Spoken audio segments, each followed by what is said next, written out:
Okay ચલો, તો મેથ્સના લેક્ચરની અંદર આપણે ગઈકાલે જોયું હતું, આની પહેલાં આપણે જોયું હતું શું કે કોઈપણના 10% કાઢવા હોય તો એકદમ સરળતાથી કઈ રીતે કાઢી શકાય, 1% કાઢવા હોય તો કઈ રીતે સરળતાથી કાઢી શકાય, 5% કઈ રીતે કાઢી શકાય, આ બધું યાદ છે કે નથી યાદ તમને? બસ તો એ જ વસ્તુના આધારે આપણે દાખલા ગણીએ અને મને પણ ખબર પડી જાય કે તમને કે એક ટી શર્ટનો ભાવ 600 રૂપિયા છે, તો એમાં 10% વધારો થાય તો નવો ભાવ કેટલો હોય? તો હવે આપણે 600ના 10% કાઢવા છે, તો 600ના 10% કેટલા થશે? 60 રૂપિયા. હવે આપણે એકદમ સરળતાથી કરી શકીએ ને કે 600ના 10% ડાયરેક્ટ 60, તો વધારો થાય તો નવો ભાવ કેટલો હશે? પહેલાં 600 હતા, 60નો વધારો થયો તો હવે કેટલા થશે? 660. તમે જોયું કે એકદમ સેકન્ડમાં ચૂટકીઓમાં જવાબ આવી ગયો કે નહીં? સેમ આ જ વસ્તુ આમાં એવું પણ પૂછી શકે ને કે 10% વધારો છે, એની બદલે એવું પણ પૂછી શકે ને કે 10% ઘટાડો થાય તો 10% ઘટાડો થાય તો જવાબ શું આવે? તો આપણે 600માંથી 60 બાદ કરવા પડે. સમજાણું કે ન સમજાણું? બરાબર. ચલો બીજો દાખલો જુઓ. બીજો દાખલો શું છે કે એક બેગનો ભાવ જે છે એ 1200 રૂપિયા છે, દુકાનદાર 20% ડિસ્કાઉન્ટ આપે છે, તો કેટલા રૂપિયા ચૂકવવા પડશે? તો અહીંયા આપણે શું કરવાનું? 1200ના 20% ગોતવા પડશે. તો 1200ના 20% કેટલા થાય? તો પહેલાં 1200ના 10% કેટલા થશે? 120. અને બીજા 10% કેટલા થશે? એ બીજા 120. તો 20% કેટલા થઈ જશે? 240 થઈ જશે. બરાબર. તો 20% ડાયરેક્ટ કેટલા થઈ જશે? 240. તો હવે ડાયરેક્ટ 20% ડિસ્કાઉન્ટ આપે છે, તો 1200માંથી ડાયરેક્ટ 20% 240 રૂપિયા બાદ કરી નાખવાના, એટલા ચૂકવવા પડશે. ખ્યાલ આવ્યો ન આવ્યો? સમજાણું? અહીંયા ડિસ્કાઉન્ટની બદલે વધારો પણ કહી શકે છે, વધારવાના જે છે એ પણ કહી શકે છે. સમજાણું કે ન સમજાણું? બીજું, જો કાંઈ જ ખબર ન પડે તો આપણે ડાયરેક્ટ જે જૂની રીત જે છે એને ભૂલવાની નથી. જૂની રીતે પણ તમે ગણી શકો કે 1200ના 20%, તો 1200 નાની બદલે શું? ગુણાકારની નિશાની અને 20%ની નિશાની કાઢવા માટે છેદમાં 100. ખ્યાલ છે કે નહીં? હકીકતમાં આપણને બધી રીત આવડતી હોવી જોઈએ. બરાબર. બધી જ રીત આવડતી હોવી જોઈએ. એક્ઝામની અંદર કઈ રીત કામ કરશે એ અત્યારથી કહી શકાય નહીં. બધી જ રીત આવડતી હોવી જરૂરી છે, એટલે આપણે બધી જ રીતું જોઈ લઈશું. બરાબર.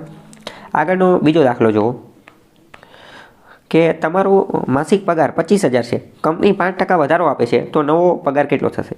તો આપણે 25,000ના 5% ગોતવાના છે. 25,000ના 5%. તો 25,000ના 5% કેટલા થાય? પહેલાં આપણે 10% ગોતીએ, તો 10% કેટલા થાય?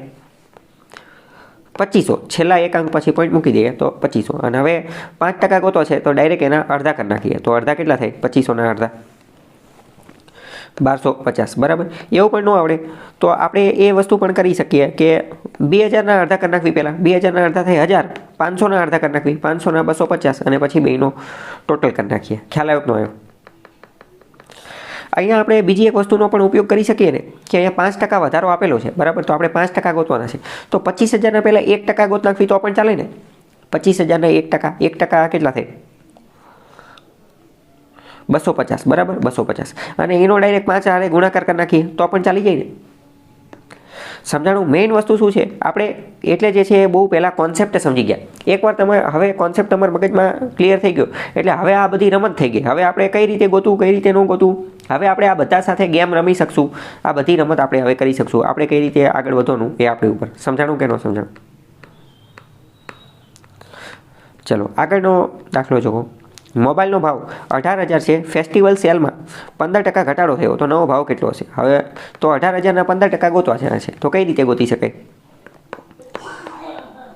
તો 18,000ના પહેલાં 10% ગોતીએ. 18,000ના 10% કેટલા થશે? 1800 રૂપિયા થશે. અને 18,000ના 5% કેટલા થશે?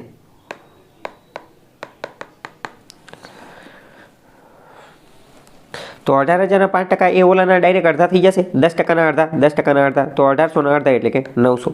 તો 10% અને 5% અહીંયા થઈ જશે 15%. અને આ બાજુ બંનેનો સરવાળો કેટલો થઈ જશે? 1800 અને 900 2700 થઈ જશે. બરાબર. તો 15%નો ઘટાડો થયો, તો 18,000માંથી 15% એટલે કે 2700 બાદ કરી નાખવાના. સમજાણું કે ન સમજાણું? અહીંયા વધારો પૂછવું હતું તો આપણે ડાયરેક્ટ 2700 એડ કરી દેત. ઓકે.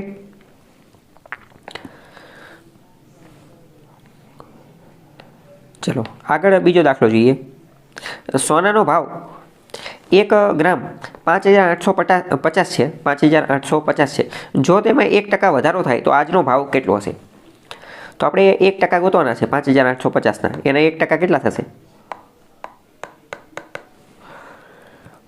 58.50 બરાબર. ડાયરેક્ટ 2 અંક પછી આપણે પોઈન્ટ મૂકી દઈએ એટલે આપણને ખબર પડી જાય 58.50 એ જવાબ આવી જશે બરાબર.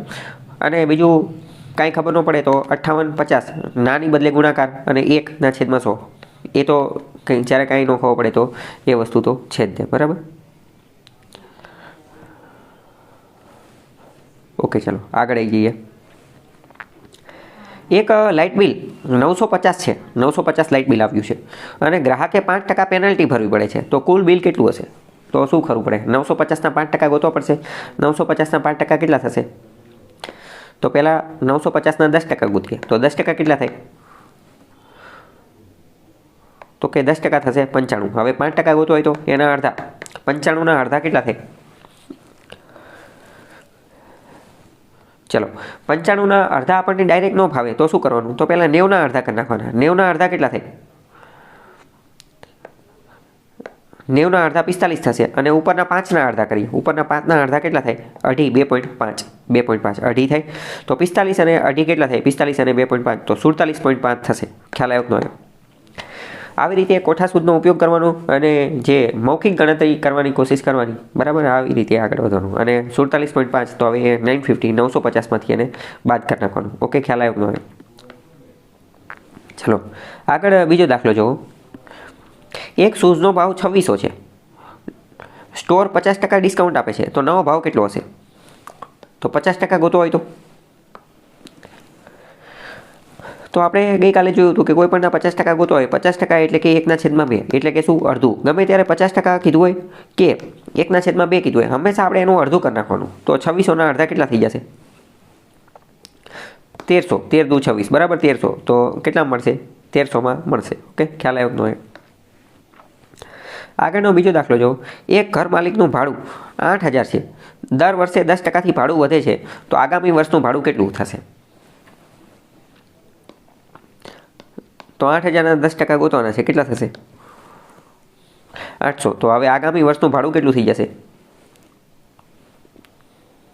8800 બરાબર. આ જ રીતે એ ઘટાડાના સ્વરૂપમાં પણ પૂછી શકે છે. આગળનો બીજો દાખલો જોઈએ કે એક ફળ વિક્રેતા 1 કિલોગ્રામ સફરજન 180 રૂપિયામાં વેચે છે. આજના દિવસના રેટમાં 15% વધારો થયો, તો નવો રેટ કેટલો હશે? ભાવમાં 15%નો વધારો થયો તો નવો ભાવ કેટલો હશે? તો 180ના 15% કાઢવાના છે. તો કઈ રીતે કાઢીશું? તો કે 180ના પહેલાં 10% કાઢીએ. 180ના 10% કેટલા થાય? 18 રૂપિયા. અને હવે એના 5% કાઢીએ તો 5% કેટલા થાય? 9 બરાબર. અને તો હવે આપણે 15% બેનો સરવાળો કરવાથી મળી જાય. બંનેનો સરવાળો થાય 27. 180 હતા અને હવે 27નો વધારો થયો, 15% એટલે 27 તો એડ કરી દેવાના. ખ્યાલ આવ્યો કે ન આવ્યો? બીજો દાખલો જો. એક વોચની એક ઘડિયાળની મૂળ કિંમત 4500 રૂપિયા છે, ઓનલાઈન સેલમાં 5% ઘટાડો થયો, તો ગ્રાહકે કેટલા પૈસા ચૂકવવા પડશે? તો કઈ રીતે કરશું આપણે?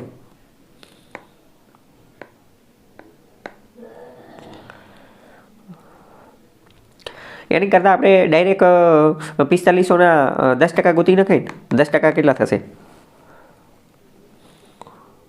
450. અને હવે 5% ગોતો છે તો ડાયરેક્ટ એના અડધા. અડધા કેટલા થશે? જો હવે 450ના અડધા ડાયરેક્ટ થતા નથી તો મેં કીધું એ કરવાનું. શું કરવાનું? પહેલાં 400ના અડધા કરી નાખો. 400ના અડધા 200 અને 50ના અડધા 25. તો જવાબ આવી ગયો ને 225. ખ્યાલ આવ્યો કે ન આવ્યો? સમજાણું? આપણે કઈ રીતે આપણે કેલ્ક્યુલેશનને વધુ ને વધુ જેમ બને વેરી સિમ્પલ અને એકદમ સાદી અને સરળ બનાવવાની છે. ગમે એમ કરીને આપણે કેલ્ક્યુલેશનને સરળ બનાવવાની છે બરાબર. સમજાય છે કે થોડું અઘરું લાગે?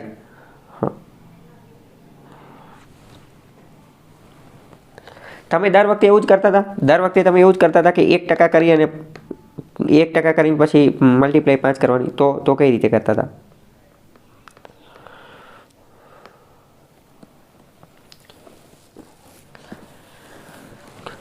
અચ્છા બરાબર. રાઈટ. પણ હવે તમે વિચારો 5% વાળામાં સામાન્ય રીતે 10%ના અડધા કરવાના એ સહેલું રહેશે.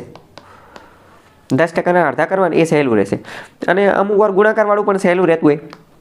જે કયો પણ હોય, આપણે સ્પીડ આવી જોઈએ, ઝડપ આવી જોઈએ અને દાખલો ફટાફટ ગણાવવો જોઈએ. પેટ્રોલનો ભાવ 105 પ્રતિ લીટર છે. હવે સરકાર 1% સેસ ઘટાડી દે છે, તો નવો ભાવ કેટલો થશે? તો 105ના 1% ગોતવા પડશે. 105ના 1% કેટલા થશે? 1.05, બરાબર. એની એ એટલામાંથી બાદ કરી નાખવાના. સમજાણું ન સમજાણું? આગળનો ક્વેશ્ચન જોઈએ. એક લોનનો ઈએમઆઈ 12,000 છે. બેંક વ્યાજમાં ફેરફાર કરી અને ઈએમઆઈમાં 10% વધારો કરે છે. 10% વધારો કરે છે. તો નવો ઈએમઆઈ કેટલો થશે? તો કેટલો થશે કહી શકશો? ઈએમઆઈ કેટલો થશે? હા, 1200નો વધારો થશે, બરાબર. 10% કેટલા થાય? 1200. તો વધારો થઈને કેટલા થશે? 13,200 થશે, બરાબર. તો આપણે અહીંયા આમાં કીવર્ડ ટેકનિક તો આપણે બહુ પહેલાં સમજી જ ગયા છીએ. તો કીવર્ડ પણ ખાસ જોઈ લેવાના કે પ્રશ્ન શું પૂછે છે. વધારો કેટલો થશે એ પૂછે છે કે ઈએમઆઈ કેટલો વધશે એ પૂછે છે, બરાબર. આગળનો ક્વેશ્ચન જોઈએ. એક બુકની કિંમત 350 રૂપિયા છે. પુસ્તકો ઉપર 20% ડિસ્કાઉન્ટ ચાલી રહ્યું છે. તો ગ્રાહક કેટલા પૈસા ચૂકવશે? તો 350ના 20% ગોતવાના છે. કઈ રીતે ગોતી શકાય અથવા કેટલા થશે કહી શકશો? હા, પહેલાં 10% ગોતીએ તો કેટલા થાય? 35, અને બીજા 10% એટલે બીજા 35, તો 70 જવાબ આવશે.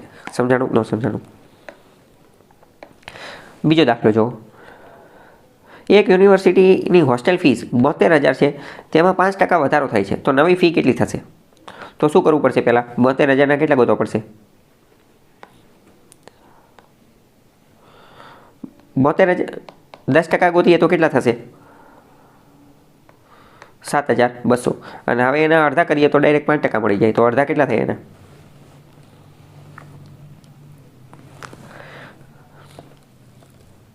36 દુ 72 થાય. 3600 થશે. 36 દુ 72, 3600. અથવા ખબર ન પડે, 36નો ઘડિયો ન આવડતો હોય, ન ખબર પડે, તો મેં તમને કીધું એ રીતે કરવાનું. કઈ રીતે? તો પહેલાં 7,000ના કરી નાખો. 7,000ના અડધા કરી નાખવાના. કોક એમ કે મને 7,000ના અડધા નથી આવડતા. છોડો બધી વસ્તુ. 6,000ના તો આવડે છે ને. 6,000ના અડધા કેટલા થાય? તો કે 6,000ના થાય અડધા 3,000. અને ઉપર કેટલા બચ્યા? ઉપર હવે 1200 બચ્યા ને. 1200ના અડધા કેટલા થાય? તો કે 600. ખ્યાલ આવ્યો કે ન આવ્યો? ચલો આગળનો દાખલો જો. એક એસીનો ભાવ 38,000 રૂપિયા છે. ગૃહોત્સવ ઓફરમાં 10% ઘટાડો થાય છે. તો શું જવાબ આવશે કહી શકશો?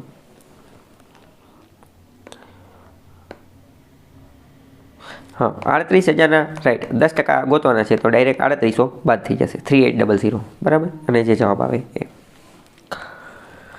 આગળનો બીજો દાખલો જુઓ. એક કામદારનું દિવસનું વેતન 500 રૂપિયા છે. કંપની 15% વધારો કરે છે. તો કેટલું નવું વેતન કેટલું થશે? 500ના 15% કેટલા થશે?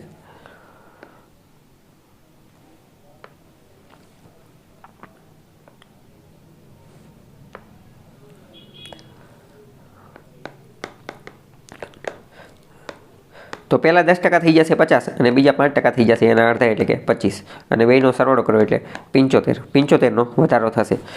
પહેલાં 500 હતો, એમાં 75નો વધારો, તો 575 થશે. ખ્યાલ આવ્યો કે ન આવ્યો? ચલો બીજો દાખલો જો. શોપકીપર સેલ્સ અ મિક્સર ફોર 3400. 3400 રૂપિયામાં મિક્સર વેચવામાં આવે છે અને 5% ડિસ્કાઉન્ટ આલે છે, ફેસ્ટિવલ ડિસ્કાઉન્ટ. તો સેલિંગ પ્રાઇસ કેટલી હશે? વેચાણ કિંમત કેટલી હશે? 3400માં 5%નું ડિસ્કાઉન્ટ છે. તો 3400ના 5% કેટલા થાય?